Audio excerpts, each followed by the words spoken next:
ఎందుకు విడిపోవాలి, ఎందుకు పడిపోవాలి, ఎందుకు విడిపోవాలి, ఎందుకు పడిపోవాలి. ఇన్నాళ్ళు కలసిమలసి తెలుగులంతా జీవించి ఇప్పుడెందుకు విడిపోవాలి, ఇప్పుడెందుకు విడిపోవాలి, ఎందుకు విడిపోవాలి, ఎందుకు పడిపోవాలి, ఎందుకు విడిపోవాలి, ఎందుకు పడిపోవాలి. ఇన్నాళ్ళు కలసిమెలిసి తెలుగులంతా జీవించి ఇప్పుడెందుకు విడిపోవాలి, ఇప్పుడెందుకు విడిపోవాలి, ఎందుకు విడిపోవాలి, ఎందుకు పడిపోవాలి. శ్రీశైలం మల్లేశుడు దాక్షారం భీమేశుడు కాళహస్తి కాళేశుడు కాచేటి మేలరా. ఒక రాముడి భద్రగిరిని, ఒక రాముడి తెలుగుమతిని, ఒక రాముడి చాకసిరిని వెలిగించిన గడ్డరా. ఎందుకు విడిపోవాలి, ఎందుకు పడిపోవాలి. తెలుగు జాతి సనాతనం, తెలుగు ఉనికి సదాతనం, తెలుగు వెలుగు వినూతనం, లేనేదేనంతం.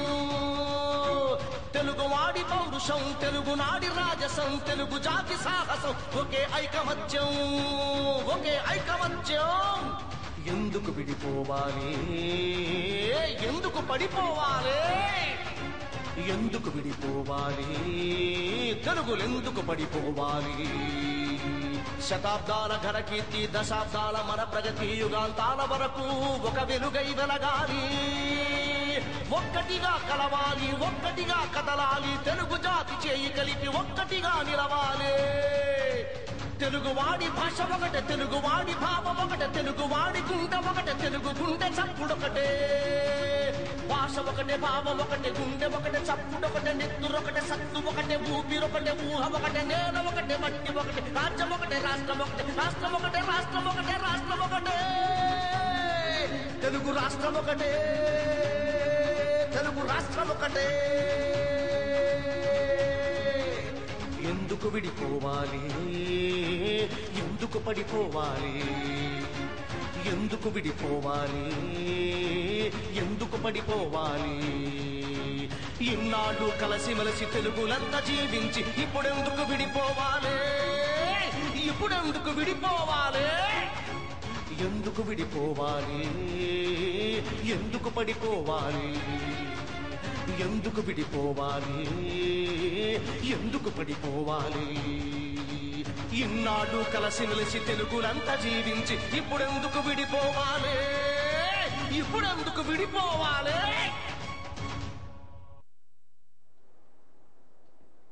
జై సమైక్యాంధ్ర.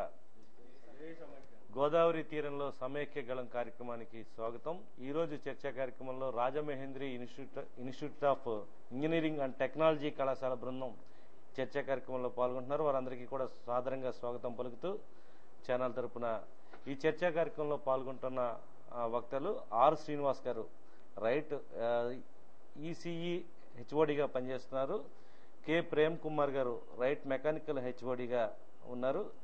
ఆర్ శ్రీనివాస్ గారు ఇంకో ఆయన పేరు కూడా R Srinivas, assistant professor EEE department. తర్వాత రైట్ కళాశాలకు చెందిన ప్రిన్సిపాల్ డాక్టర్ పిజి రామానుజం గారు కూడా విచ్చేశారు. జి స్వర్ణలత గారు రైట్ కళాశాల అసిస్టెంట్ ప్రొఫెసర్గా సిఎస్సి ఇన్ఛార్జ్ హెచ్ఓడిగా ఉన్నారు. వీరంతా కూడా ఈ చర్చా కార్యక్రమంలో పాల్గొంటున్నారు. ముందుగా మనం ఆర్ శ్రీనివాస్ గారితో చర్చ ప్రారంభిద్దాం. శ్రీనివాస్ గారు నమస్కారం అండి. దాదాపు 60 రోజులు అయింది.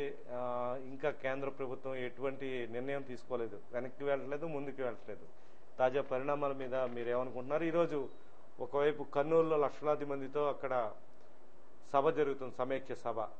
అనైక్య సభ హైదరాబాద్లో నిజాం కళాశాలలో పెద్ద ఎత్తున సకల జనుల బేరీ అని చెప్పి తెలంగాణ వాదులు ఏర్పాటు చేసుకున్నారు. 2 సభలకి కూడా అక్కడ 10 జిల్లాలకి వచ్చిన జనం ఎంత వచ్చారో అక్కడ ఒక జిల్లాలోనే కర్నూలులో మనకు ఆ జనం కనిపిస్తున్నారు. ఈ తాజా పరిణామాల మీద మీరు ఏ విధంగా భావిస్తున్నారు? ఈ పరిస్థితికి కారణం ఎవరని భావిస్తున్నారు? ఎట్లా ఉన్నాయి మన ప్రాంతంలో ఉన్న బాధలు కానీ, కష్టాలు కానీ, ఆవేదన, ఆందోళన ఇవన్నీ ఏ విధంగా ఉన్నాయి? ఇటీవల ఈ రాష్ట్ర విభజన వల్ల ఎక్కువగా నష్టపోయేది మన ప్రాంతం వల్ల. ఈ మన ప్రాంతంలో కూడా ముఖ్యంగా ఎక్కువ విద్యార్థులు ఎక్కువగా వాళ్ళ కెరియర్ పాడు చేసుకుంటున్నారు. ఎందుకంటే దాదాపు 60 రోజుల నుంచి మనకి కాలేజీలో స్టూడెంట్స్ లేరు, కాలేజీలో ఎక్కడ వర్క్ అవ్వట్లేదు స్టూడెంట్స్ విషయంలో. అలాగే మనం ఎందుకంటే రేపు పొద్దున్న డిగ్రీ కంప్లీట్ చేసిన తర్వాత అందరు విద్యార్థులు చేరుకునేది జాబ్ ఆపర్చునిటీ కోసం హైదరాబాద్లో చేరుకుంటున్నారు.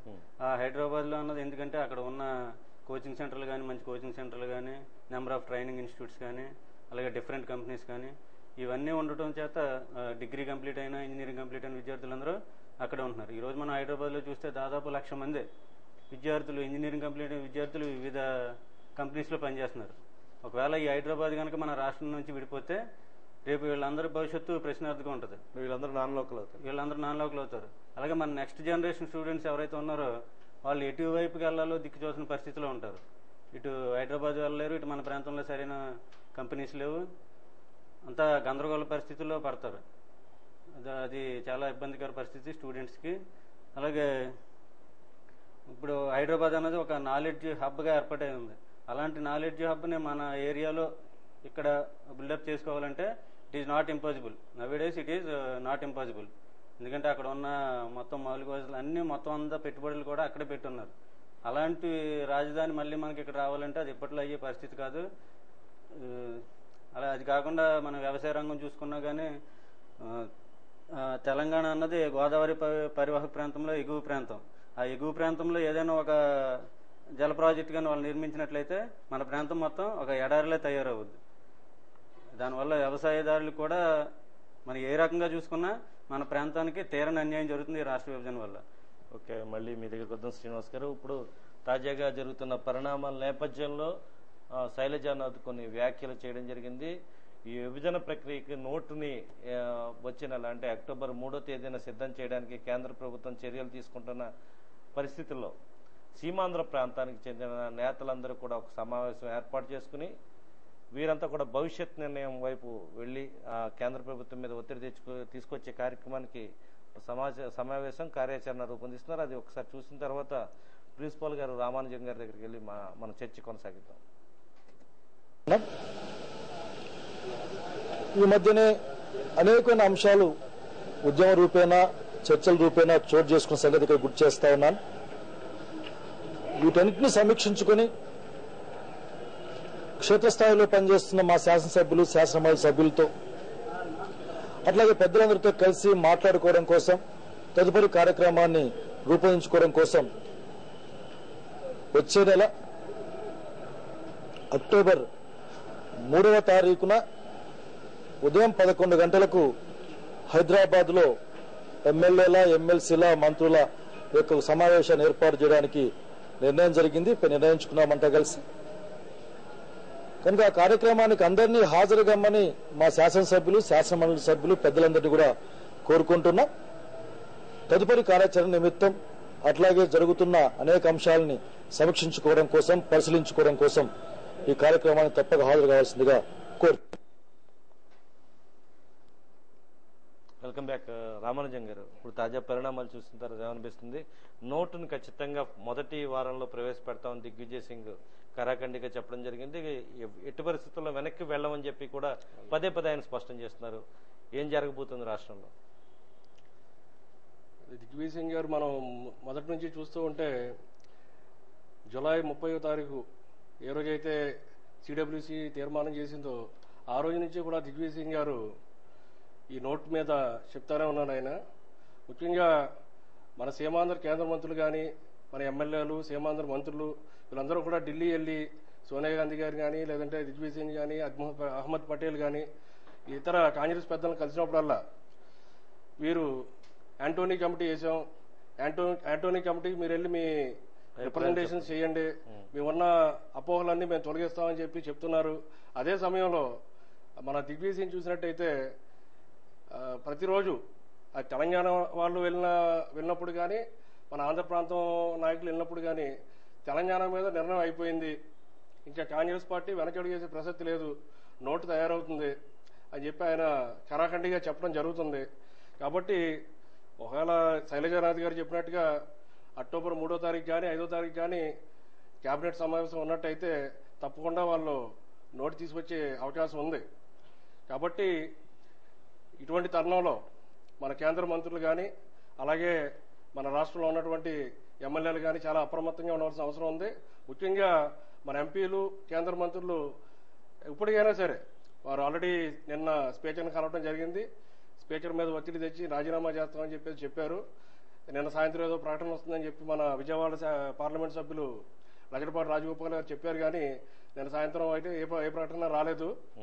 కాబట్టి ఇంకా ఆలస్యం చేయకుండా ఆయన రేపు ఏదో ఒక రోజు వేచి చూస్తాం, రెండో రోజు మేము అవసరమైతే ధర్నా చేసి మరి ఆ నోట్ మన రాజీనామాలను ఆమోదింపు చేసుకుంటామని చెప్పి ఆయన చెప్పారు. మరి ఇవన్నీ కూడా వీళ్ళు చేసే ప్రక్రియ ఆలస్యం అవుతుందేమో అనిపిస్తుంది. కేంద్ర ప్రభుత్వం మట్టుకి వాళ్ళు ముందుకెళ్లే యోచనలో ఉన్నారు. కనీసం ఆ దిగ్విజయ్ సింగ్ కాంగ్రెస్ పార్టీ ఇన్ఛార్జిగా ఉండి రాష్ట్ర ఇన్ఛార్జిగా ఉండి ఆయన కేవలం ఒక ప్రాంత ఇన్ఛార్జిగా మాట్లాడుతున్నాడు తప్ప తెలంగాణ ప్రాంతానికి ఒక ఇన్ఛార్జిగా మాట్లాడుతున్నాడు తప్ప ఆంధ్ర రాష్ట్రం మొత్తం ఆయన పార్టీ ఇన్ఛార్జిగా అయితే మాట్లాడట్లేదు.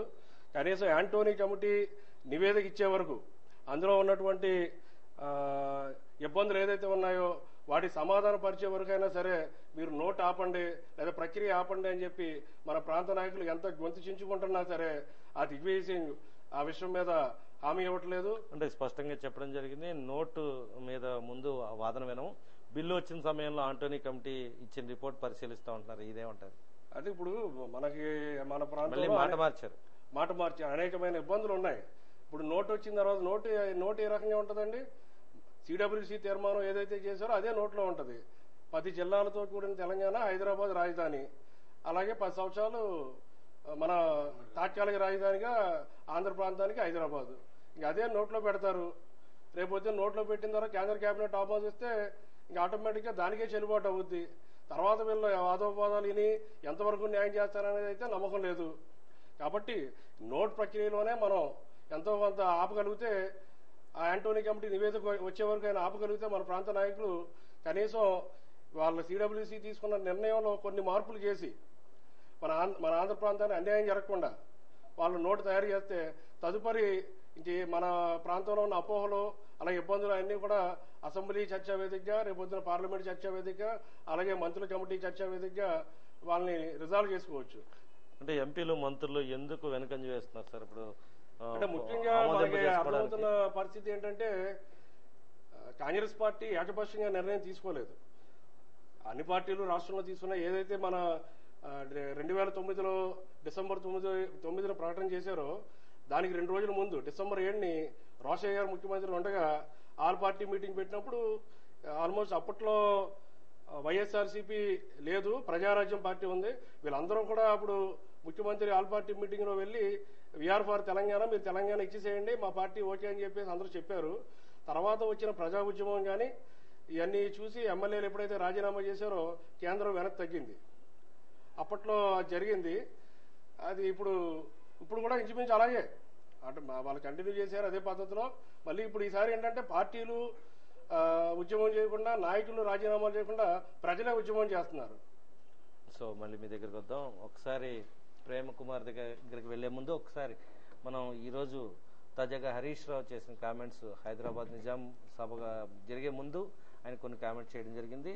ఆ కామెంట్ చూసిన తర్వాత ఆయనతో చర్చ కొనసాగింది. స్వార్థం తప్ప నీకు ప్రజలు పట్టది, ప్రజల ఆకాంక్ష పట్టదని నేను అడుగుతా ఉన్నా. నువ్వేదో సీమాంధ్ర ప్రజల కోసం మాట్లాడుతావు, మరి తెలంగాణ ప్రజలు ఏం కావాలి? తెలంగాణ ప్రజల ఆకాంక్ష లేదా? తెలంగాణ ఉద్యమాలు లేవా? తెలంగాణలో బలిదానాలు లేవా? నువ్వు 60 రోజుల ఉద్యమానికి అంత ఆగమవుతున్నావు. తెలంగాణలో 60 సంవత్సరాల పోరాటం ఉంది కిరణ్ కుమార్ రెడ్డి. వాస్తవాలు తెలుసుకో, నీ పని అయిపోయింది. నువ్వు ఏం మాట్లాడినా కూడా నీ దారి ఇంటి దారే. నువ్వు పెవిలియన్కి పోవాల్సిందే. నీ అడ్రస్ గల్లంటే ఇక నీ భవిష్యత్తులో నువ్వు ఎక్కడుంటావో ఒక్కసారి ఆలోచించుకో.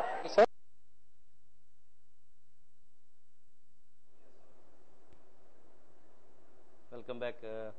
ఒకసారి ప్రేమ్ కుమార్ గారు చూశారు హరీష్ రావు సీఎం ఉద్దేశించి చేసిన కామెంట్స్.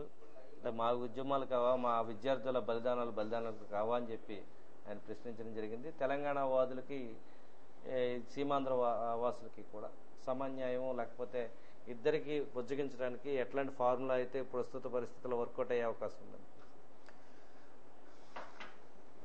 రెండు ప్రాంతాల వాళ్ళు కూడా కొన్ని ఏరియాస్ అంటే ఇటు తెలంగాణ తీసుకోండి, అటు సీమాంధ్రలో తీసుకోండి, కొన్ని ఏరియాలు అన్ని రకాలుగా వెనుకబడి ఉన్నాయి.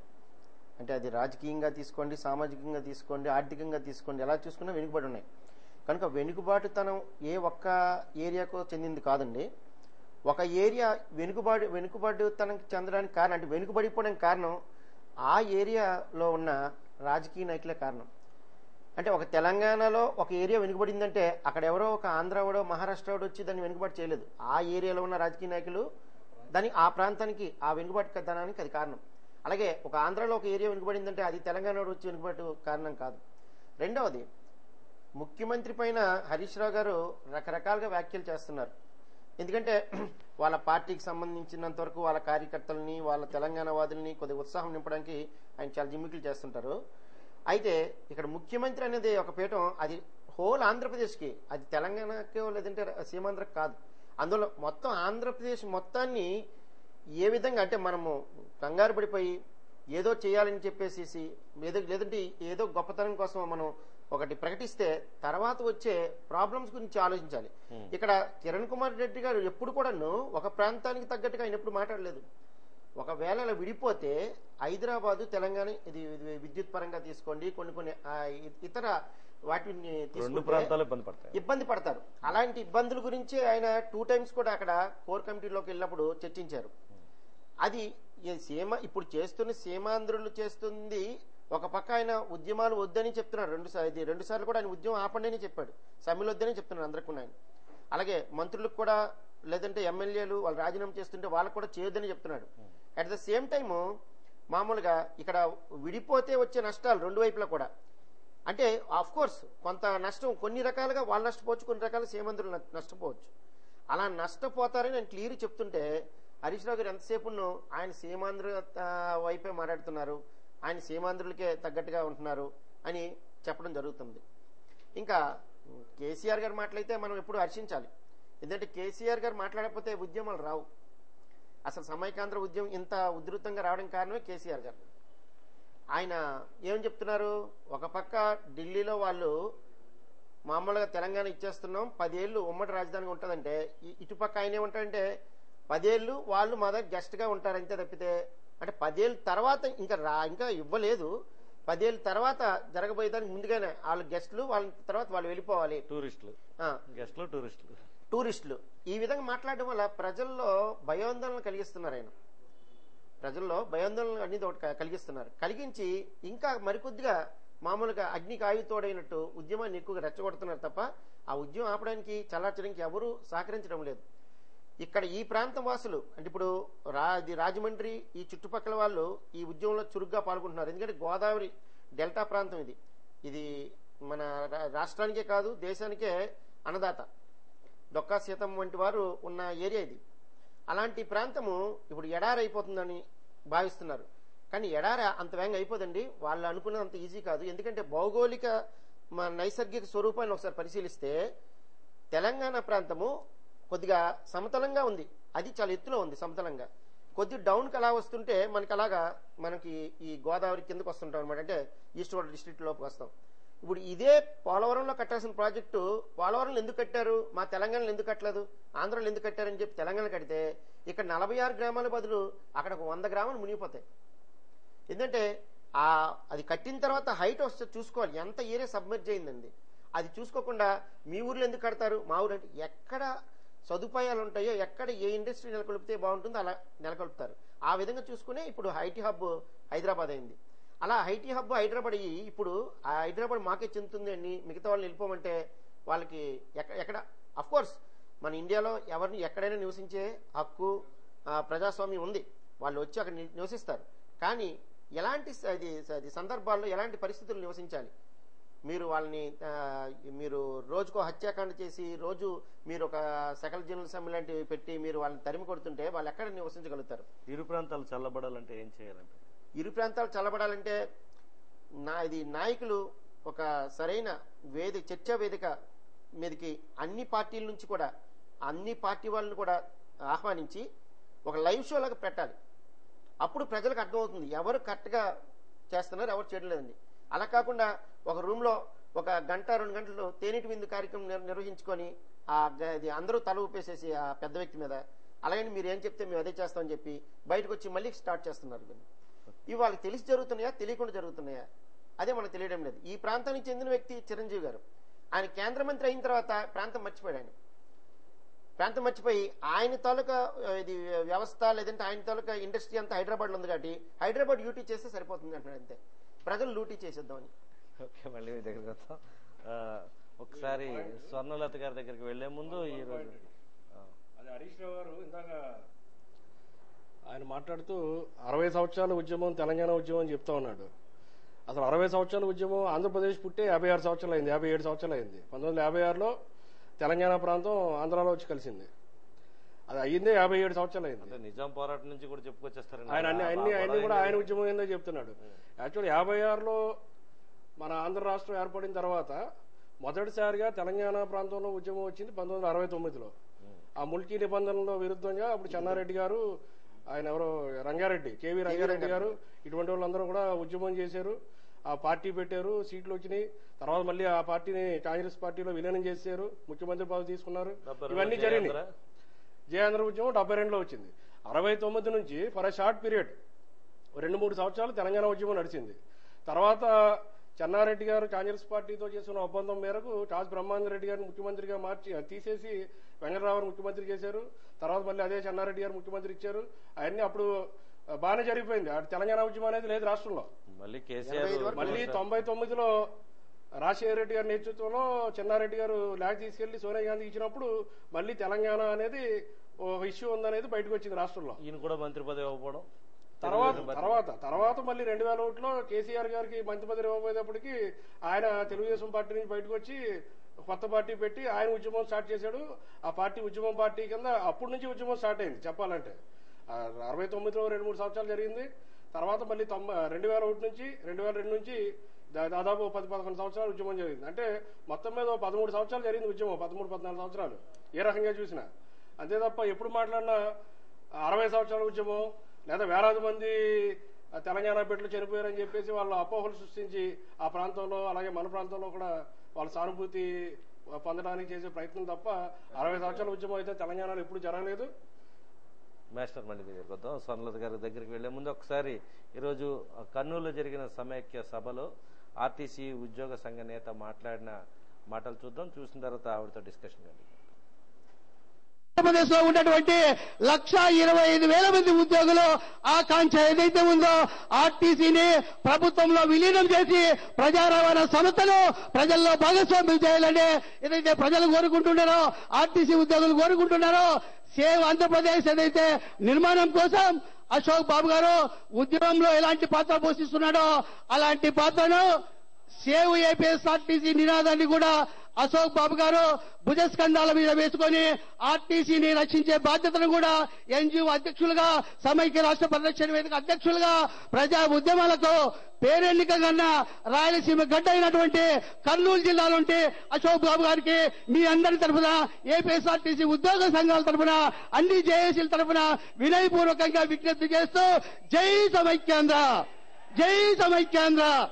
విద్యార్థి ఉద్యోగ ఉపాధ్యాయ కార్మిక కర్షకుల ఐక్యత, విద్యార్థి ఉద్యోగ ఉపాధ్యాయ కార్మిక కర్షకుల ఐక్యత. వెల్కమ్ బ్యాక్ స్వర్ణలత గారు. మీరేమంటారు? ఇప్పుడు అక్కడ ఆర్టీసీ పరిస్థితి కూడా చాలా దారుణమైన పరిస్థితి ఉంటుంది. మొత్తం ఇప్పటికే మూతపడే స్టేజ్ లో ఉంది. ఆర్టీసీ సమైక్యంగా ఉన్నప్పుడే ఆ స్టేజ్ కి నాయకుల దయ వల్ల ఆ విధంగా తీసుకురావడం జరిగింది. ఇప్పుడు రాష్ట్రం విభజన జరిగితే ఆర్టీసీ కార్మికులందరూ కూడా రోడ్డున పడే అవకాశం ఉంది. అదేవిధంగా విద్యారంగానికి సంబంధించి ఎట్లాంటి ఇబ్బందులు ఉన్నాయి? ఇప్పటికే మీ కళాశాలలు, ఇంజనీరింగ్ కళాశాల స్థాయిలో కూడా నడవని వాతావరణం. మరోవైపు అక్కడ దిగ్విజయ్ సింగ్ అంటున్న కామెంట్స్ ప్రకారం ప్రభుత్వ సంస్థలు మాత్రమే సమ్మెలో పాల్గొంటున్నాయి, ప్రైవేట్ వాళ్ళు ఎవరు పాల్గొనట్లేదు అంటున్నారు. దీంతో మీరేమంటారు? అందరూ పాల్గొంటున్నారండి ఈ ప్రోగ్రాంలో. 60 రోజుల నుంచి జూలై 30th ఇచ్చిన రిపోర్ట్ని బట్టి 60 రోజుల నుంచి క్లాస్ వర్క్ లేదండి. పిల్లలు ఈ 60 రోజులు ఏం చేస్తున్నారనేది తెలియదు. అలాగే ఈ ఆర్టీసీ ప్రభుత్వం ఇండస్ట్రీలు అన్ని, ఫ్యాక్టరీస్ అన్ని మన హైదరాబాద్లో ఉన్నాయి. అంటే మ్యానుఫ్యాక్చరింగ్ అండి. మన ఆర్టీసీ చూస్తే కనుక అక్కడ అంటే క్యాబ్ తయారయ్యన్నీ అక్కడే ఉన్నాయి. ఇక్కడ అది మనం తెలంగాణకి అది రాష్ట్రాన్ని సపరేట్ చేస్తే కనుక మనం ఇక్కడ ఆర్టీసీ సంబంధించినవి ఇండస్ట్రీలు వాళ్ళు మ్యానుఫ్యాక్చరింగ్ కానీ, రిపేర్ కానీ, కొత్త గూడ్స్ షెడ్ కానీ ఏమీ లేవండి. అలాగా అసలే ఆర్టీసీ నష్టాల్లో ఉందండి. నష్టాల్లో ఉండి కూడా ఇప్పుడు 60 రోజుల నుంచి వాళ్ళు హ్యాట్స్ ఆఫ్ అండి RTC. First of all RTC డిపార్ట్మెంట్కి మనం హ్యాట్స్ ఆఫ్ చెప్పాలి. ఎందుకంటే 60 రోజుల నుంచి వాళ్ళు బంద్ ప్రకటించి ఉన్నారు. జీతాలు కూడా లేకుండా వాళ్ళ జీతాలు కూడా తక్కువ కదండి. అయినను వాళ్ళు 60 రోజుల నుంచి బస్సుల్లో నడపడం గురించి కానివ్వండి 60 రోజుల నుంచి బంద్ ప్రకటిస్తూనే ఉన్నారు వీళ్ళు. ఆయన నష్టాల్లో ఉండి కూడా ప్రైవేట్ వాళ్ళు చేయట్లేదు అంటున్నారు కానీ ఎక్కడ బస్సులు కానీ తిరగట్లేదండి. 60 రోజుల నుంచి బంద్ ప్రశాంతంగా జరుగుతుందండి. ఇప్పుడు తెలంగాణలో చూస్తుంటే గవర్నమెంట్ ప్రైవేటు కళాశాలలు మూసివేసి బయట ఉన్నాయి. అదేవిధంగా అన్ని రకాల వ్యాపార సంస్థలు కూడా బంద్లు జరిపినప్పుడు కూడా మూసేస్తున్నారు. ఆసుపత్రులు కూడా రీసెంట్ గా రాజమండ్రిలో మూసేయడం జరిగింది. అలాగే రాష్ట్ర వ్యాప్తంగా అదే పరిస్థితి 13 జిల్లాల్లోనూ. మరి ఈ నేపథ్యంలో ఆ కామెంట్స్ వెనుక ఉన్న అర్థం ఏంటంటారు? లేదండి, అంటే ఇక్కడ బంద్ ఎలా జరుగుతుంది, ప్రశాంతంగా జరుగుతుందండి. వాళ్ళకి వాళ్ళే బంద్ ప్రకటిస్తున్నారు. ఎక్కడ బలవంతాన్ని లేదు. అందరు రోడ్ల మీద తిరిగి 60 రోజుల నుంచి వాళ్ళ రోడ్ల మీద విద్యార్థులు కానించి ఉద్యోగులు కానించి అండి అందరూ రోడ్ల మీద బంద్ ప్రకటిస్తున్నారు. ఈ ఇంత ఉద్యమం కేంద్రానికి కనపడకుండా ఉండడానికి కారణం ఏంటంటే మన మంత్రులు కరెక్ట్ గా రిప్రజెంట్ చేయట్లేదు అనుకుంటున్నామండి. వాళ్ళందరూ రాజీనామాలు చేసినట్టయితే బాగుండేది. మన ముఖ్యమంత్రి గారు వాళ్ళందరూ రాజీనామా చేయొద్దని అంటున్నారు. మొన్న రాజీనామా చేద్దామని ఎంపీలు వెళ్తే మీరా కుమారి గారు ఆవిడ అపాయింట్మెంట్ ఇచ్చి ఆవిడ అర్జెంట్ పని ఉందని వెళ్ళిపోయారు. అంటే ఇదంతా చూస్తుంటే మనకి ఏమర్థమవుతుందంటే ఇదంతా ఒక హైటెక్ డ్రామాలాగా అనిపిస్తుందండి.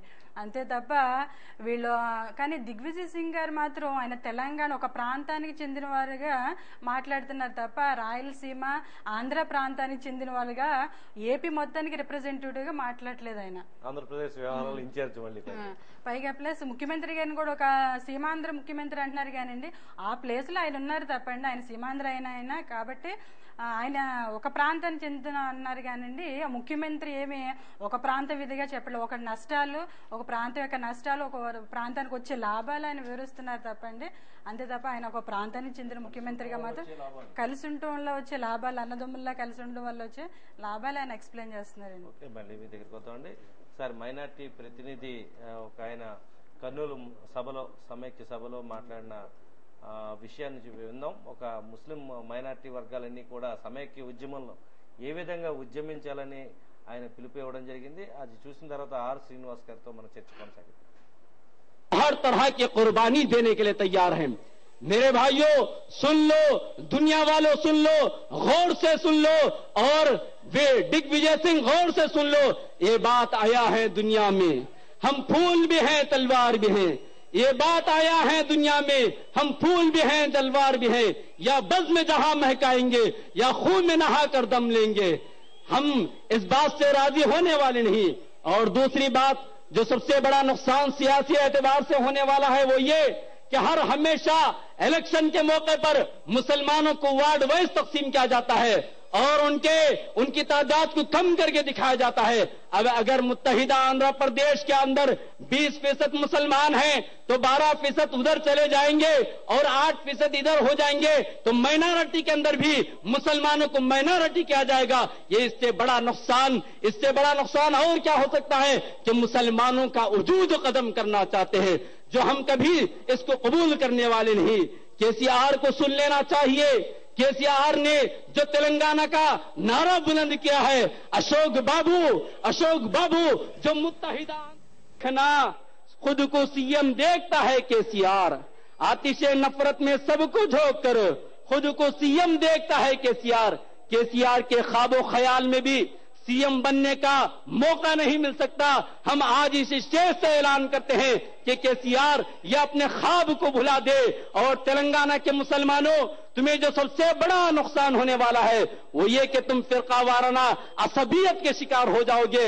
आओ तेलंगाना के मुसलमानों, रायलसीमा के मुसलमानों के साथ, आंध्रा के मुसलमानों के साथ मिल जाओ और मुत्तहिदा आंध्र प्रदेश के लिए और समग्र आंध्र के खातिर जद्दोजहद करो, कोशिश करो। यही हमारी मांग और यही हमारी आरज़ू है। Welcome back. శ్రీనివాస్ గారు, చూశారు ఆంధ్ర, రాయలసీమ, తెలంగాణ అందరూ ముస్లిమ్స్ అందరూ కలిసి ఖచ్చితంగా ఈ నిర్ణయాన్ని వ్యతిరేకించాలి. ముస్లిమ్స్ ఈ ఉద్యమంలో ప్రధానంగా పాల్గొని రాష్ట్రాన్ని సమైక్యంగా ఉంచకపోతే మైనార్టీలు చాలా తీవ్రంగా నష్టపోతారు ఈ విభజన నిర్ణయం వల్ల అన్నది ఆయన ఇచ్చిన సందేశం. దీని మీద ఏమంటారు? దాదాపు లక్షలాది మంది పాల్గొన్న ఈ సభ మీద మీ కామెంట్స్.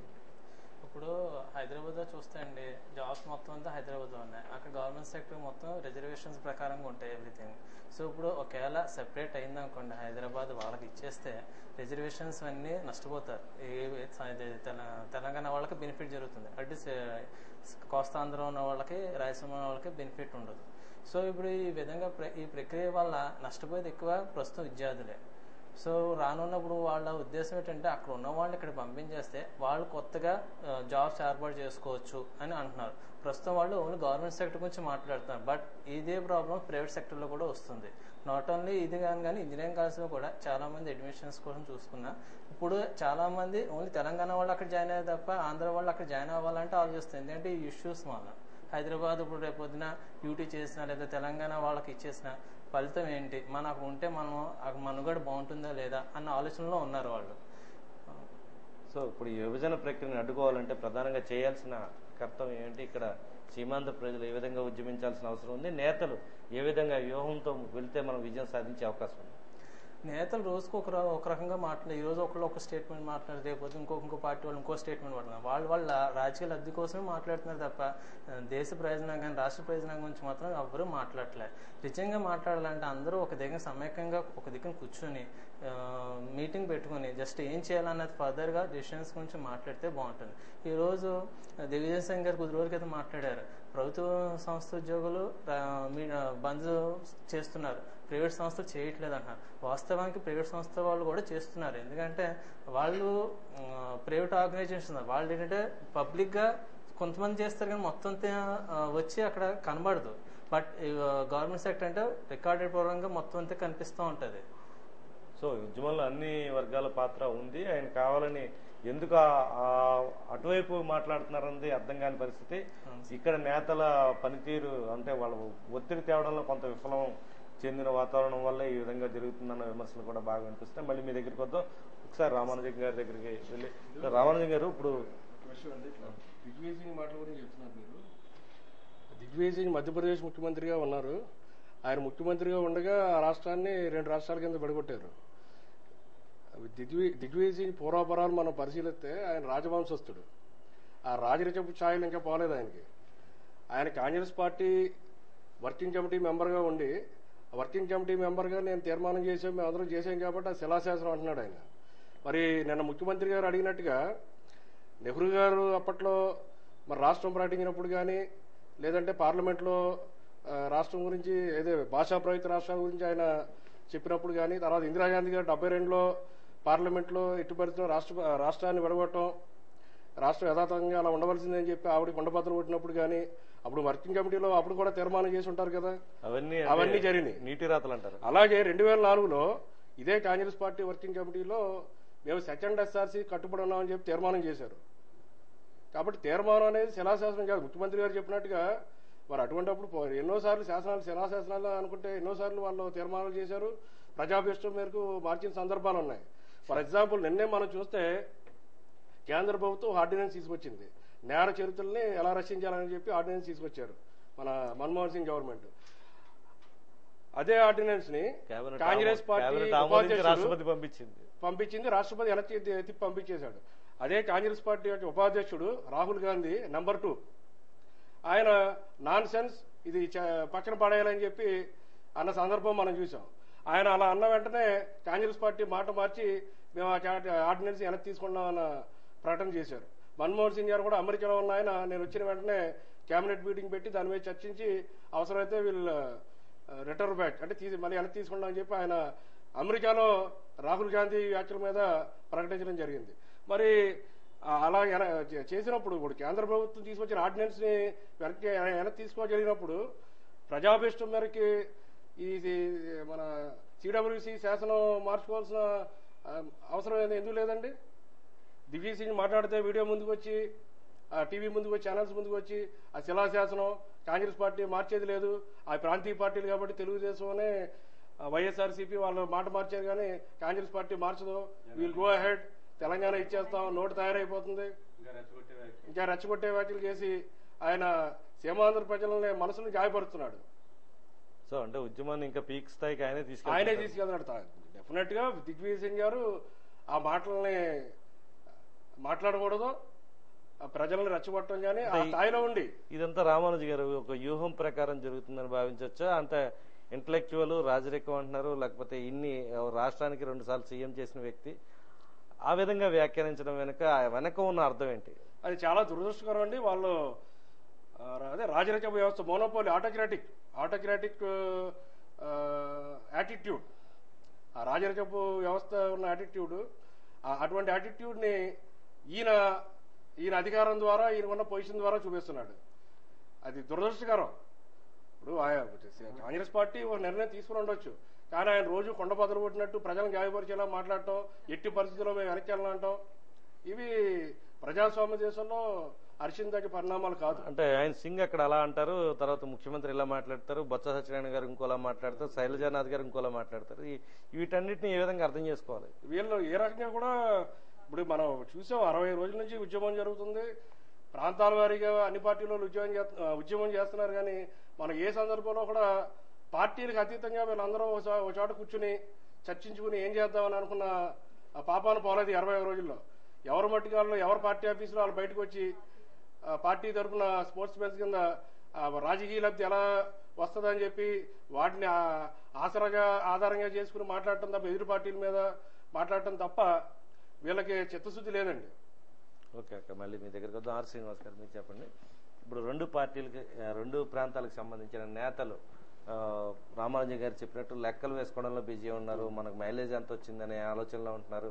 ఇటు వైఎస్ఆర్సీపీ కావచ్చు, తెలుగుదేశం కావచ్చు, వాళ్ళు అంటే జాతీయ పార్టీలను కాంగ్రెస్ బీజేపీని పక్కన పెట్టండి, ఈ 2 పార్టీలు మా మైలేజ్ ఎంత వచ్చింది, మన యాత్రలు చేసి వచ్చాం, ప్రజలు ఏమనుకుంటున్నారు, మన బాధ ఏంటి, వీళ్ళ బాధలు పరిష్కరించడం కాకుండా వీళ్ళ బాధని వీళ్ళు ఎనాలిసిస్ చేసుకున్న తీరుని ఏ విధంగా అర్థం చేసుకోవాలి? మనం దాదాపు 60 రోజుల నుంచి ఒకసారి పరిశీలిస్తే మనకి ఈ ఉద్యమం స్టార్ట్ అయిన దగ్గర నుంచి సామాన్య ప్రజలు ఇబ్బంది పడుతున్నారు, విద్యార్థులు ఇబ్బంది పడుతున్నారు, వ్యాపారస్తులు ఇబ్బంది పడుతున్నారు, మొత్తం అందరూ ఇబ్బంది పడుతున్నారు. ఎక్సెప్ట్ రాజకీయ నాయకులు ఒక్కడే, మనం ఏ పార్టీలోకి వెళ్తే నెక్స్ట్ మనకి సీటు మనకి కన్ఫర్మ్, మనకి ఎమ్మెల్యే వైఎస్ఆర్సీపీలోకి వెళ్దామా లేకపోతే టీడీపీ, ఇలా ఈ గందరగోళంలో వాళ్ళు ఏసీ రూమ్లో కూర్చొని ఆ డిస్కషన్స్ తప్ప ఉద్యమం ఎలా మనం అదుపు చేయాలి, వీళ్ళు సామాన్యులు ఇబ్బంది పడుతున్నారు, ప్రజలు ఇబ్బంది పడుతున్నారు, దాన్ని మనం ఏ విధంగా దాన్ని కంట్రోల్ చేయాలన్న ఉద్దేశం అర్థం కావట్లేదు. రేపు పొద్దున వాళ్ళ రాజకీయ భవిష్యత్తు ఏంటో వాళ్ళు ఆలోచించుకుంటున్నారు అంతే. వాళ్ళకి ప్రజలు అవసరం లేదు, విద్యార్థులు అవసరం లేదు, ఎవరు అవసరం లేదు. అంటే ఎందువల్ల అంటారంటే ఓట్లు నోట్లే వీళ్ళకి అవసరం? డెఫినెట్ గా ఓట్లు సీట్లే వీళ్ళకి. నిజంగా ఇందాక ప్రేమ్ కుమార్ గారు చెప్పినట్టు ఒక రాజకీయ నాయకులు అందరూ కలిపి ఒక లైవ్ షో పెట్టి వాళ్ళ అభిప్రాయాలు చెప్తేనే మనకి ఎవరు ఏ పార్టీ ఏంటన్నది. ఆల్రెడీ చాలా టీవీ షోస్ జరుగుతున్నాయి, లైవ్ షోస్, డిస్కషన్స్, అంటే ప్రభుత్వ పరంగా చర్చా కార్యక్రమాలు జరగట్లేదు. అందరూ కూడా మేధావులందరూ కూడా చర్చల ప్రక్రియ ప్రారంభించండి, ఇరు ప్రాంతాలతో కూర్చొని వాస్తవాలు మాట్లాడుకుందామని చెప్తున్నారు. ఆ ప్రక్రియకి ఎవరు ముందుకు రావటం కారణం? ఎందుకంటే మొత్తం ప్రాబ్లం అంతా కూడా రాజకీయ పార్టీలోనే ప్రాబ్లం ఉంది కాబట్టి వాళ్ళు ముందుకు రావట్లేదండి. సో అంటే సీమాంధ్ర ప్రాంత ప్రజల మనోభావాల్ని కాంగ్రెస్ పార్టీ ఎప్పటిలాగా అర్థం చేసుకునే అవకాశం ఉంటుంది? ఎప్పటిలాగా అర్థం చేసుకోవాలంటే అది వాళ్ళకే తెలియాలి. రోజుకొక విధంగా మాట్లాడుతూ వాళ్ళు జనాన్ని కన్ఫ్యూజ్ చేయడానికి వాళ్ళు చూస్తున్నారు తప్ప ఈ ప్రాబ్లమ్ని కంట్రోల్ చేసే ఉద్దేశం అయితే వాళ్ళకి లేదు. ఫైనల్గా ఏదైనా ఒక డిసిషన్ వచ్చేటప్పటికి మనం ఏ పార్టీలో ఉంటే బాగుంటుందని ఆలోచించుకుంటున్నారు తప్ప ఇది కంట్రోల్ చేద్దామన్న ఉద్దేశం ఎవరికి లేదు. ఓకే, మరి మీ దగ్గర సల్లత్ గారు మీరు చెప్పండి, ఎట్లాంటి ఉద్యమం చేస్తే వాళ్ళు మన అభిప్రాయాలను గుర్తుపెట్టుకుంటారు, లేకపోతే వింటారు, ఆదేశించి ఈ విభజన ప్రక్రియకి బ్రేకులు పడే అవకాశాలు ఉండే అవకాశం ఉంది? ఉద్యమం ఏ రూపం దాలిస్తే కానీ వాళ్ళకు చెవికెక్కే పరిస్థితి ఉండదు అనుకుంటున్నారు? వెనక్కి తీసుకునే వరకు సిడబ్ల్యూసీ సమావేశం వాళ్ళు ఇచ్చిన స్టేట్మెంట్ వెనక్కి తీసుకునే వరకు ఉద్యమం కొనసాగుతూనే ఉంటుందండి. శాంతియుతంగా చేయాలనుకుంటున్నాం. ఇంకా కంటిన్యూస్గా వీళ్ళు డెడ్ లైన్ ఇంకా 20 days ఇచ్చినట్టున్నారు జేఏసీ వాళ్ళు. మన శైలజానాథ్ గారు చెప్పింది October 3rd వరకు ఇచ్చారు కాబట్టి ఇంకా ఒక 10 రోజులు పడుతుంది అనుకుంటున్నాం అండి. అంటే శాంతియుతంగా చేస్తేనే బెటర్ అండి. శాంతియుతంగా ఇంకా అంటే వాళ్ళకి ఎంత చేసినా 60 రోజులుగా చాలా తీవ్ర స్థాయిలో శాంతియుతంగా చేశారు. వాళ్ళకి ఏ స్థాయిలో చేస్తే వాళ్ళ దృష్టికి వెళ్లే అవకాశం ఉంది? ఇక్కడ ప్రైవేట్ ఉద్యోగులు చేస్తున్న సమ్మె కావచ్చు, లేకపోతే వ్యాపారస్తులు చేస్తుంది, ప్రజలు స్వచ్ఛందంగా అన్ని వర్గాలు చేస్తున్నవి వాళ్ళకి ఏం కనపట్లేదు, వినపట్లేదు. ఇవి 2 రావాలంటే ఏం చేయాలి? పార్టీ జెండాలు పక్కన పెట్టండి, మా పార్టీ ఇది కానీ మా పార్టీ ఇది అని అలా కాకుండా పార్టీ జెండాలు పెట్టి అందరూ ఐకమత్యంగా ఈ సీమాంధ్ర వాళ్ళందరూ ఐకమత్యం, మంత్రులు వీళ్ళందరూ ఏకంగా జేఏసీ వాళ్ళ ముందుండి నడిపిస్తే బాగుంటుంది అనుకుంటున్నాను. మహిళలు ముఖ్యంగా ఈ ఉద్యమంలో ఎలాంటి పాత్ర వహించాలని కోరుకుంటున్నారు? చాలా మంది గృహిణులు ఉంటారు, వాళ్ళకి మీరు ఏ విధంగా ఎడ్యుకేట్ చేయదలుచుకున్నారు? వాళ్ళు ఏ విధంగా ఈ ఉద్యమంలో చారిత్రాత్మకమైన ఈ కీలక సమయంలో వాళ్ళ పార్టిసిపేషన్ ఏ విధంగా అవసరం అని మీరు భావిస్తున్నారు? లేడీస్ చాలా ముందుండి చేస్తున్నారు. సచివాలయంలో చూస్తే లేడీ ఎంప్లాయీస్ వాళ్ళే ఫస్ట్ ఉండి చేస్తున్నారండి సచివాలయంలో. ఇక్కడ మన తెలంగాణలో చాలా మంది గృహిణులు ఇక్కడ నుంచి అక్కడ పెళ్లిళ్ళు చేసుకున్న వాళ్ళైతేనేండి, ఎవరైనా ఇక్కడ రాయలసీమ మన కోస్తాంధ్ర వాళ్ళైనా ఇక్కడ నుంచి ఇక్కడ ఆడపడుచులు అక్కడ పెళ్ళైన వాళ్ళు చాలా మంది ఉన్నారండి. వాళ్ళు చాలా మంది అనుకుంటున్నారు మొత్తం సమైక్యంగా ఉంటే బాగుండని వాళ్ళందరూ అనుకుంటున్నారండి. ప్రేమ్ కుమార్ గారు మీరు చెప్పండి, ఇప్పుడు కర్నూలు సభలో తర్వాత నిజాం సభ, ఈ నిజాం గ్రౌండ్స్ లో జరుగుతున్న సభలు చాలా ఉద్రేకంగా జరుగుతున్నాయి. రెండు ప్రాంతాలకు సంబంధించిన నాయకులు కావచ్చు, ప్రజలు కావచ్చు, భావోద్వేగాల మధ్య జరుగుతున్న సభలు. ఈ సభల ఫలితంగా అంటే రేపు కేంద్ర ప్రభుత్వం నోటు ప్రవేశపెట్టే అవకాశం ఉందని అనుకుంటున్నారా, లేదంటే ఇక్కడ కర్నూలు సభ ప్రభావంతో అది మళ్ళీ బ్రేక్ పడే అవకాశం ఉందంటారా? లేకపోతే ఈ పరిణామాలు అంటే ఈ రోజు జరిగిన తాజా పరిణామాల మీద మీరు ఏమని భావిస్తున్నారు? రెండు చోట్ల కూడా చాలా భావోద్వేగాలతో వక్తలందరూ కూడా మాట్లాడడం జరిగింది. ఇప్పుడు కాంగ్రెస్ ప్రభుత్వానికి ఎలా ఉందంటే అండి, ముందుకు వెళ్తే గొయ్యి, వెనక వెళ్తే నుయ్యి అని ఉంటుంది. ఎందుకంటే ఇప్పుడు ఇటు సీమాంధ్ర ప్రజల్ని సాటిస్ఫై చేస్తే అటు తెలంగాణ ప్రజల నుంచి ఒత్తిడి వస్తుంది, అటు తెలంగాణకి సాటిస్ఫై చేస్తే ఇటు సీమాంధ్ర ప్రజల నుంచి వస్తుంది. తెలుగుదేశంకి కాంగ్రెస్కి సరైన ఇది స్టాండింగ్ ఇదేం లేదు, పొజిషన్ ఏం లేదు సరిగ్గా. అంటే వాళ్ళ మాట మీద నిల్చునే ఇది లేదు. ఎందుకంటే ఇద్దరు కూడా ఒక సిపిఎం లేదంటే ఎంఐఎం మాత్రమే తెలంగాణకి సమైక్యవాదానికి కట్టుబడి ఉన్నాయి ఫస్ట్ నుంచి. ఇంకా బీజేపీ అది సమయానికి అనుకూలంగా బిహేవ్ చేస్తుంది. ఎందుకంటే వాళ్ళు కొద్దిగా ప్రస్తుతం దేశంలో వెనుకబడి ఉన్నారు కాబట్టి ఇప్పుడు ఉన్న కాంగ్రెస్ యొక్క ఇది ఏదైతే దుష్ట పరిపాలన ఉందో దాన్ని క్యాష్ చేసుకోవడానికి బీజేపీ ట్రై చేస్తుంది. అంతే ఇక్కడ ఎవరు కూడా ప్రజల నుంచి ఎటువంటి ఇది లేదు, వాళ్ళకి ప్రజల మీద ఎటువంటి ప్రేమ కానీ ప్రజల గురించి కానీ ఏం లేదు. ఏ పార్టీ ఎలా బలపడాలనేదే వాళ్ళ ప్లాన్. ఎటువైపు ఇప్పుడు మామూలుగా మనం తీసుకుంటే అక్కడ మోడీ గారిని ప్రధాని చేద్దామని చెప్పేసి ఒకవైపు వాళ్ళు బీజేపీ వాళ్ళు వాళ్ళ కార్యకర్తల నుంచి ఉత్సాహంగా ఇచ్చేస్తున్నారు. అదే పార్టీ వాళ్ళు బీజేపీ వాళ్ళు 2001లో రెండవ ఎస్ఆర్సీ వేయమని కాంగ్రెస్ వర్కింగ్ కమిటీ పంపించినప్పుడు అద్వానీ గారు అది వద్దన్నారు, క్యాన్సిల్ చేశారు. అదే వ్యక్తులు ఇప్పుడు మేము తెలంగాణ ఇస్తామంటున్నారు. ఇక్కడ ఏంటంటే అన్నదమ్ముల్లా విడిపోవచ్చండి, కలిసి ఉండొచ్చు. అంటే ఇప్పుడు రెండు రకాలుగా విడిపోతే భాషా ప్రయుక్త రాష్ట్రాల్లో 2 రాష్ట్రాలు మనకి తెలుగు భాష కింద వస్తుంది, కరెక్టే. కలిసి ఉంటే ఇంకా ఎక్కువ ఉంటుందండి. ఎందుకంటే పక్కన తమిళనాడు వాళ్ళు ఉన్నారు, వాళ్ళు ఎప్పుడు ఒక మాట మీద ఉంటారు, వాళ్ళ భాష మీద వాళ్ళకి చాలా ఇంట్రెస్ట్. అక్కడ కూడా విభజన సమస్య ఉంది కదా, విభజన సమస్య ఉంది, చివర ఇది బార్డర్ లో ఉంది అక్కడ కూడా, కానీ చాలా లైట్ అది. అంటే మనకి ఇవ్వడం వల్ల అది కూడా రేజ్ అవుతుంది కదా. ఖచ్చితంగా ఇప్పుడు తెలంగాణ ఇస్తే దేశంలో ఖచ్చితంగా మరొక 10 ముక్కలుగా విడిపోవాల్సిన నెక్స్ట్ ఉంది, ఇది ఉత్తరప్రదేశ్తో సహా అవన్నీ. అప్పుడు పక్క రాష్ట్రాలు ఇప్పుడు మధ్యప్రదేశ్ చాలా పెద్దది, అది డివైడ్ అయిపోయిన తర్వాత ఇప్పుడు ఆంధ్రప్రదేశ్ కొద్దిగా దానికి పోటీగా చాలా స్ట్రాంగ్ గా ఉంది ఏరియా వైజ్ చూసుకుంటే. ఇది కూడా డివైడ్ అయిపోతే ఇది ఇచ్చిన రాష్ట్రం అయిపోతుంది. ఆ ఉద్దేశం ఉండొచ్చు బహుశా చిదంబరం గారికి లేదంటే మన దిగ్విజయ్ సింగ్ గారికి కానీ రహస్యం అయి ఉండొచ్చు వాళ్ళిద్దరికి. అప్పుడు ఏంటంటే యూనిటీ మనం విడిపోతే తగ్గిపోతుందండి, స్ట్రెంగ్త్ ఖచ్చితంగా తగ్గిపోతుంది విడిపోతే. అది వాళ్ళ ఉద్దేశం అయ్యి ఉండొచ్చు బహుశా. విడిపోతే పడిపోతాం. కలిసి ఉంటే అంటే ఖచ్చితంగా స్ట్రెంగ్త్ అనేది ఎప్పుడు ఖచ్చితంగా యూనిటీ అనేది స్ట్రెంగ్త్, అది ఎప్పుడైనా ఏ విషయంలో అయినా అది స్ట్రెంగ్తే. కాకపోతే మనం ఎలా అయితే ఇంట్లో కొన్ని ప్రాబ్లమ్స్ జరిగినప్పుడు ఇంటి పెద్దగా సమస్యను పరిష్కరించడానికి ఎలా ట్రై చేస్తామో, ఒకరికి ఒక విషయంలో ఇచ్చి ఇంకో విషయంలో ఇచ్చి చేస్తాం. ఇక్కడ అలా కాదండి, ప్రజా సమస్యలు పట్టించుకోవడం లేదు. చాలా మంది రోడ్లు ఎక్కేశారు, చాలా దుకాణాలు అన్ని మూతపడిపోయాయి. ఇప్పుడు ఒక ఆర్టీసీ ఒకటి నడిస్తే దానికంటూ ఒక ఆటోలు, రిక్షాలు, అక్కడ పనిచేసే కార్మికులు ఎంత రష్ ఉంటుంది, ఎంత జనరేట్ అవుద్ది, అవన్నీ పడిపోయి. ఇప్పుడు సామాన్య మానవుడు తిండికి తినలేని పరిస్థితులు ఉన్నాడు, అన్ని ధరలు పెరిగిపోయి, రూపాయి విలువ పడిపోయింది, అన్ని రకాలుగా ప్రజలు కొట్టుమిట్టాడుతున్నారు, అది ఏ ఏరియా అయినా కానీ ఈ ప్రజానాయకులకి ఏం పట్టడం లేదండి.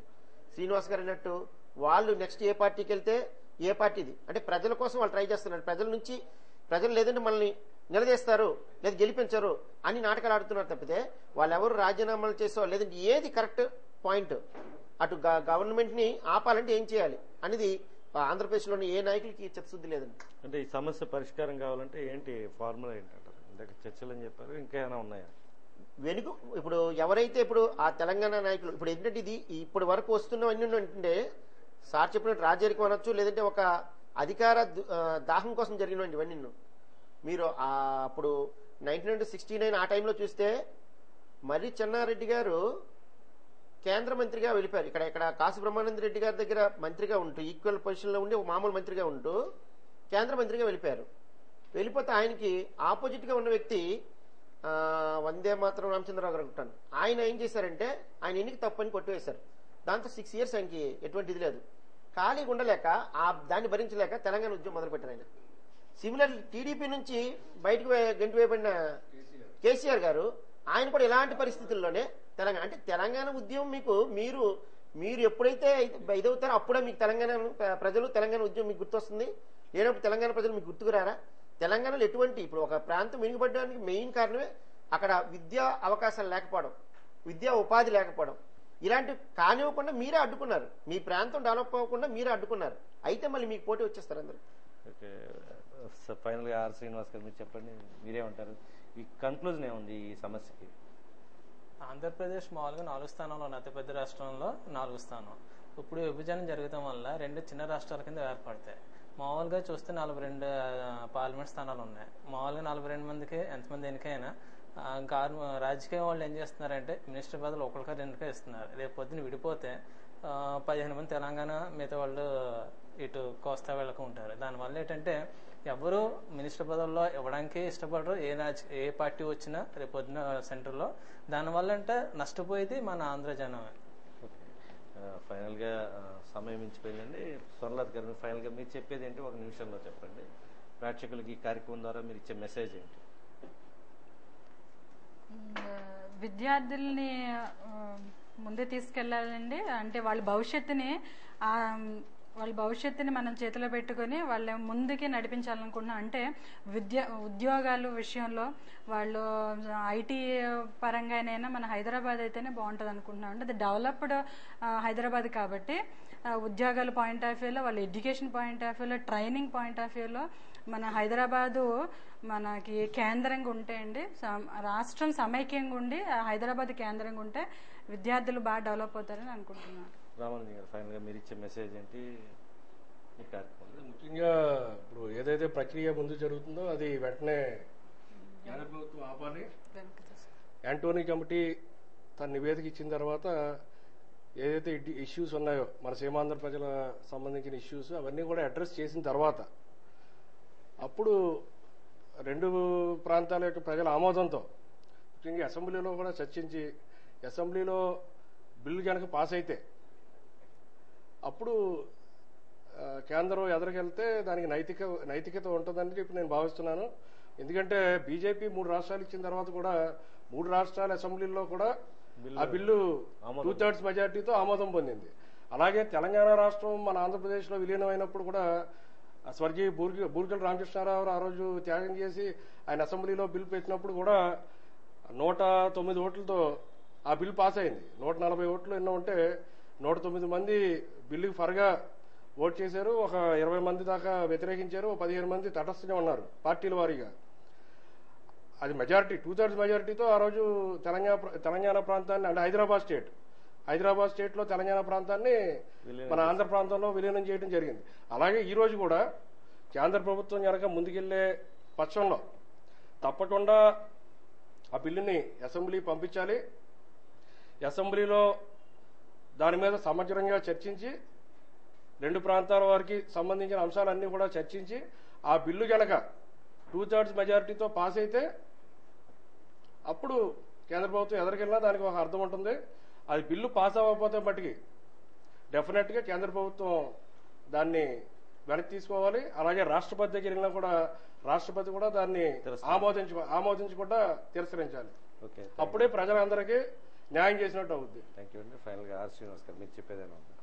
దాదాపు 60 రోజుల నుంచి ప్రజలు పడుతున్న ఇబ్బందులను అర్థం చేసుకుని కాంగ్రెస్ పార్టీ నిర్ణయాన్ని వెనక్కి తీసుకుంటే అందరూ చాలా ఆనందిస్తారు. ఓకే, మీ ప్రేమ్ కుమార్ గారు మీరేమంటారు? ఖచ్చితంగా అది కేంద్ర ప్రభుత్వం, అదే కాంగ్రెస్ ప్రభుత్వం ప్రస్తుతం ఉంది, అది వెనక్కి తీసుకోవాలండి. ఇది వెనక్కి తీసుకొని అన్నీ కూలశంకంగా చర్చించి అంటే ఇరు ప్రాంతాల వారికి నష్టం లేకుండా చూడాలండి. అట్ ద సేమ్ టైము ఎలాగ ఎన్నికలు దగ్గరికి వస్తున్నాయి కాబట్టి ఈ కండిషన్స్ పెట్టి దానికి ఓటింగ్ ప్రజల నుంచి చూసుకొని ప్రజల ఓట్లు ప్రజల అభిష్టం మేరకు సరైన నిర్ణయం తీసుకుంటే బాగుంటుంది నేను అనుకుంటున్నాను. మీరేమంటారు శ్రీనివాస్? అన్ని రాజకీయ పార్టీలు కలిసి ఒకే మాట మీద ఉంటే సమైక్యాంధ్ర సాధ్యం అవుతుందండి. కలిసే అవకాశం ఉంది, కనిపిస్తుంది కానీ ప్రస్తుతం అయితే కనిపించట్లేదు. ఒకరి మీద ఒకరు తిట్టుకోవడం తప్ప వాస్తవం ప్రజలందరూ కలవమని కోరుతున్న వాళ్ళందరూ కలవలేకపోతున్నారు. Okay, thank you very much. Right కళాశాలకు సంబంధించి వచ్చిన అధ్యాపక బృందం అందరికీ, ప్రిన్సిపాల్ గారికి, ముఖ్యంగా ఆర్ శ్రీనివాస్ గారు, అదేవిధంగా ప్రేమ్ కుమార్ గారు, శ్రీనివాస్ గారు, పిజి రామానుజన్ గారు, స్వర్ణలత గారు అందరికీ కూడా ధన్యవాదాలు తెలియజేస్తాం. తమ విలువైన అభిప్రాయాల్ని ఇక్కడ చర్చా వేదిక మీద వ్యక్తం చేసినందుకు. రేపు మళ్ళీ ఇదే అంశానికి సంబంధించి వేరే బృందంతో మనం చర్చను కొనసాగిద్దాం. అంతవరకు సెలవు, నమస్కారం.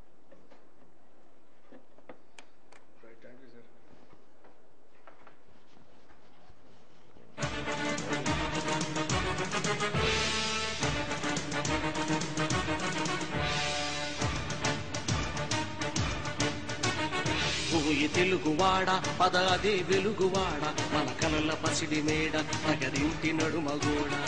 ఓయి తెలుగువాడ పదాది వెలుగువాడ మన కలల పసిడి మేడ నగరింటి నడుమగోడ.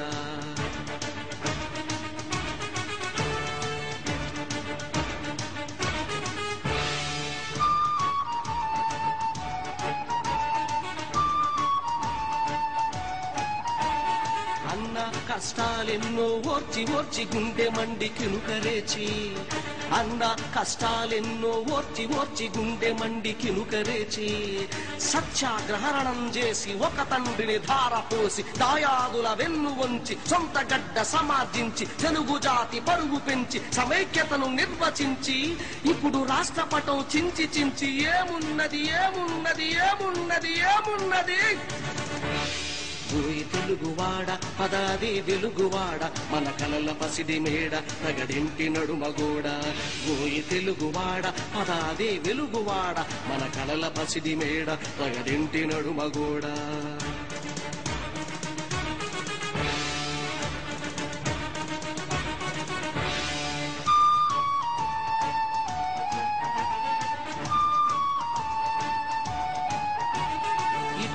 ఓ సోదరుడా ఓ నా చెలికాడా, ఇటురా ఓ సోదరుడా ఓ నా చెలికాడా, మనదే ఈ పెద్ద చెట్టు ఈ చల్లని నీడ, మనదే ఈ పెద్ద చెట్టు ఈ చల్లని నీడ. ఆంధ్రసీమ తెలంగాణ ఒక్కొక్కటొక ఊడ, ప్రతి ఊరు ప్రతి పల్లె తెలుగు చెట్టు కాడ. పట్టించామనుకో ఇప్పుడు వేరుపాటు చీడ, ఇంకేమున్నది ఏమున్నది ఏమున్నది ఏమున్నది. ఓయి తెలుగువాడ పదాది వెలుగువాడ మన కలల పసిడి మేడ తగడింటి నడుమగోడ. ఓయి తెలుగువాడ పదాది వెలుగువాడ మన కలల పసిడి మేడ తగడింటి నడుమగోడ.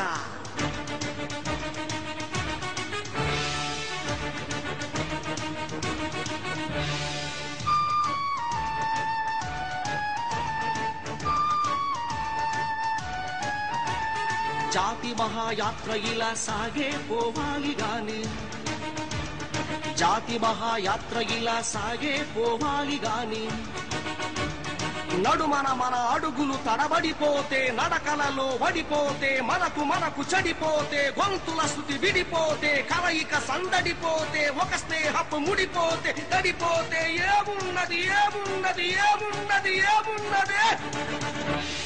ఓయి తెలుగువాడా ఓయి తెలుగువాడ పదాది వెలుగువాడ మన కలల పసిడి మేడ నగరింటి నడుమగోడ. ఓయి తెలుగువాడ పదాది వెలుగువాడ మన కలల పసిడి మేడ నగరింటి నడుమగోడ. ఓయి తెలుగువాడ ఓయి తెలుగువాడ ఓయి తెలుగువాడ తగదింటి నడుమగోడ తగదింటి నడుమగోడ తగదింటి నడుమగోడ.